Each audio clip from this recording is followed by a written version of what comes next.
السلام عليكم ورحمة الله وبركاته. أكيد سمعنا وشفنا الحريقة اللي حصلت امبارح على كورنيش المعادي. الحماية المدنية تسيطر على حريق كورنيش المعادي المروع، وطبعا هم كاتبين كورنيش مصر القديمة. تمكنت قوات الحماية المدنية من السيطرة على حريق اندلع في الساعات الأولى من صباح اليوم الخميس في النخيل الموجودة على كورنيش بمنطقة المعادي. وطلقت غرفة عمليات الحماية المدنية اخطار من شرطة النجدة يفيد باندلاع حريق هائل بكورنيش مصر القديمة. هو اسمه كورنيش مصر القديمة يعني، ولكن هي اندلعت في المعادي. على الفور تم الدفع بسيارات الحماية المدنية والإسعاف إلى مكان الحريق للسيطرة عليه قبل امتداده إلى باقي النخيل المتواجد.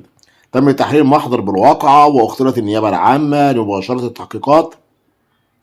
زي ما حضراتكم شايفين كده الحريق دوت نتج عن يعني اشتعال النار في الهيش اللي هو بيبقى عبارة عن زرع كده طويل وناشف، فأي شظية فيه على طول تبص تلاقي الدنيا تولع. طبعا النار ولعت ومسكت في النخل وكانت حريقة جامدة، ولكن الحمد لله تم السيطرة عليها.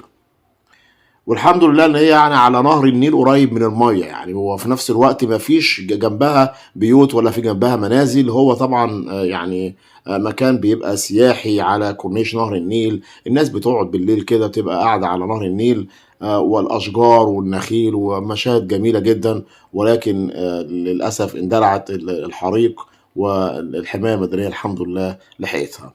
أشكركم جدا، أتمنى من حضراتكم الاشتراك في القناة، تفعيل زر الجرس، والسلام عليكم ورحمة الله تعالى وبركاته.